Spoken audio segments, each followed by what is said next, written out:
So today I'd like to just go quickly over Air Malta's recent digital transformation journey that we've embarked on. This started around now 2 years ago with Yusuf and with Rixton. I am IT Solutions Architect at Air Malta, focusing primarily on APIs and integration, and to a certain extent also other bespoke software. I'm assuming you all know what Air Malta is. We're on the news too many times. But what are our challenges as an airline? It's obviously highly competitive, especially even in Malta with low-cost airlines. We are a small company in a small island, so economies of scale are practically non-existent. Because of our environment, efficiency and sustainability is very important. So cost-cutting and profitability are always at the forefront of our minds. We are very legacy dependent, both internally and with the relationships we have. Predominantly, things haven't changed for a long period of time. And both because of the industry and the history, we're very vendor driven. So we're historically very tied to the vendor which we currently work with.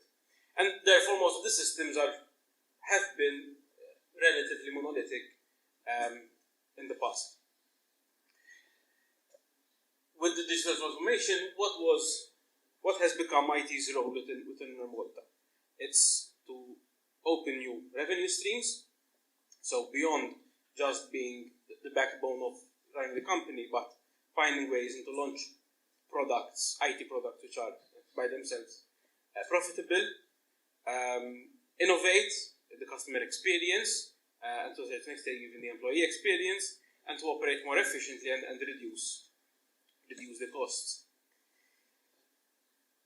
We set out to do this through this digital transformation, through deciding on integrating with an ASB to be able to achieve some of these goals, including and especially things like data governance, becoming core to the business, having reusable components, providing value and opportunities, and doing this iteratively. And one of the most important is to become as vendor agnostic as possible. Being the size we are, it was imperative that in a negotiation we didn't have our hands tied as much as possible, so that we could move around vendors and to get the best deals and to get the best products out of it. And we did this, as we said, through employing an ASB, and the ASB that was chosen 2 years ago was in fact the MuleSoft endpoint platform. And why did we go with MuleSoft? There were obviously many reasons. There were obviously the competition was very tough, but the three most important reasons why Air Malta went for MuleSoft was the hybrid capabilities. Although we have our data center in Malta, having also the possibility to deploy to the cloud and have hybrid implementation and hybrid applications meant we're more flexible, and we were where our clients and our partners were, not only in Malta. The out-of-the-box connectors that were part of the MuleSoft endpoint solution, that meant that for the solutions we're looking into, development was always easier and was made out of pre-built components many times. And the local partner operating from Malta with a good track record with the solution provided in Rixton, with whom we chose to implement our implementation. Before we embarked on this journey, Air Malta was always an outside actor for third-party systems we used to interact with, and all the systems that we needed and that we operated on would have a point-to-point integration. So with reservation, flight operations, planning, commercial. We could only use a system if there was a point-to-point operation, because Air Malta was simply a user, or at least only the underlying architecture where the system was running, but we never had any control on what was going on between these systems. With the MuleSoft endpoint platform, we moved into an implementation where we had, as we were saying, the hybrid. So we had a server, a runtime engine running on our premises, on our data centers, as well as substantial amount also on the cloud. We complemented that with a suite of applications for continuous delivery, continuous integration of our applications, with the aim to have messaging APIs and file processing over this environment on an incremental architecture, one which we call all scale, both in the cloud and on premises, with all the efficiencies that come with this architecture, and also in itself be a product which we develop and we grow on. So, although what we started with was there to solve those initial problems, the intention was always to look ahead and do much more than just have an ASB for that one application which we started off with. And the first application that we did start with was in fact a Salesforce integration. Little did we know that eventually Salesforce would come into the picture in a different way. So the first integration, and to a certain extent what drove us even more to have an ASB and implement MuleSoft, was this integration with Salesforce. The idea was to have a 360 customer view, but we couldn't do that without integrating with our reservation system. But there was no such integration with our reservation system. So the options were several. Most of them were very pricey, especially when it came to handing over our data over to Salesforce. So instead, we developed our own custom integration, set of APIs, set of data transfers to be able to interface to Salesforce. With that, we could be able to measure our call center agent and our touch points metrics and KPIs, which is something before we couldn't do because the systems were separate. So they always had to switch between applications, so they couldn't really measure from one source. As I said, offer a holistic system with a 360 view with all the parts of the customer journey, but also be in control of the data. So we know what people are querying, we know what data is being requested, we know what customers are having issues, and we know the kind of data usage Salesforce actually needs. Once we had that in place, we started building over it.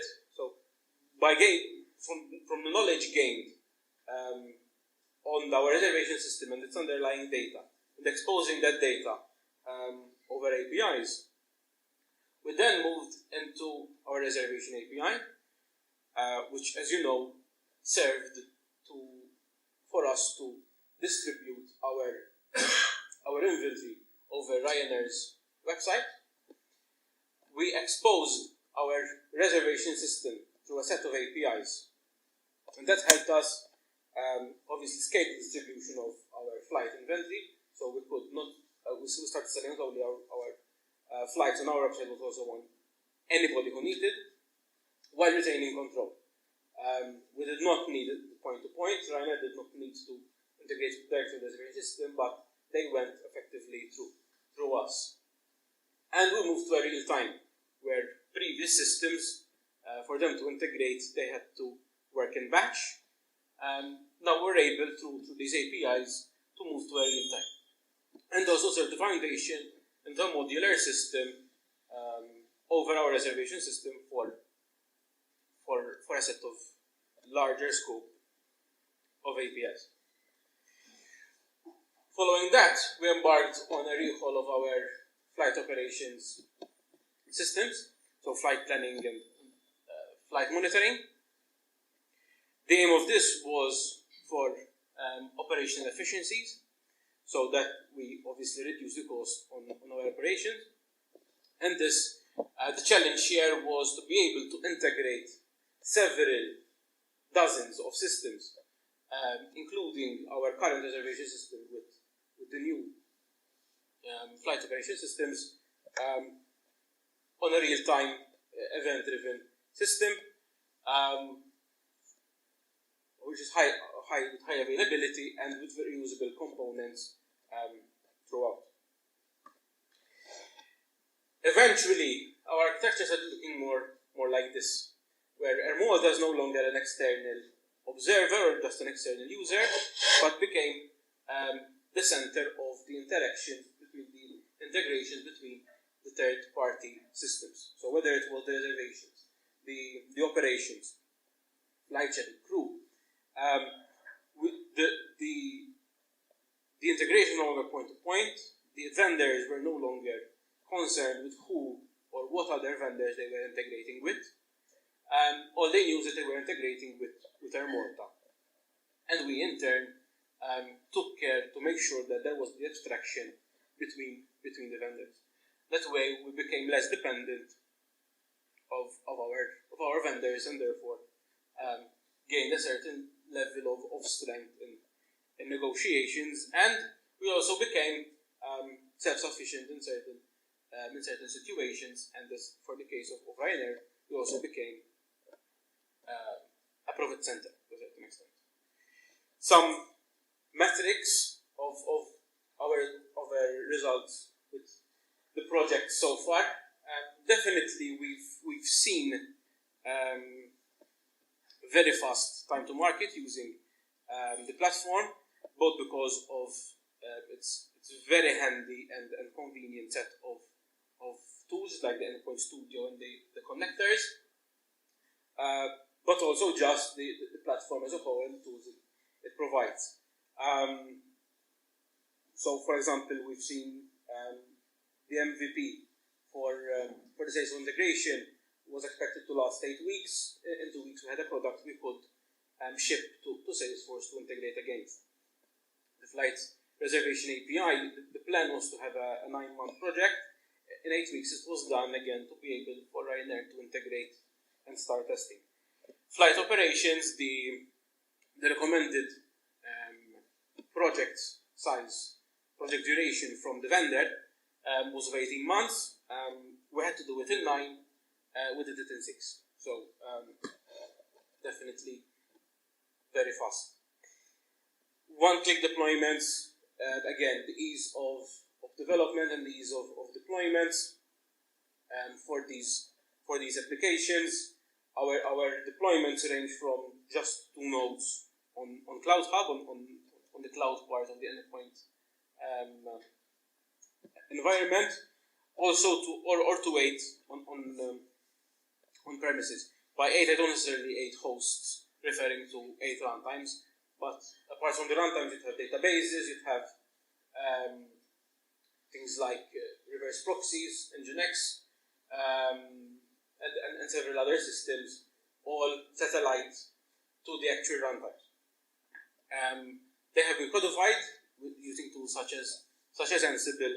So, as part of the integration pipeline of Mule, we deploy all of these things with 1 click, really. And thanks to, in part, both the CI/CD pipeline and the tooling of Mule Endpoint, most of these are with 0 downtime. Lastly, is as I was mentioning, the heavy reuse.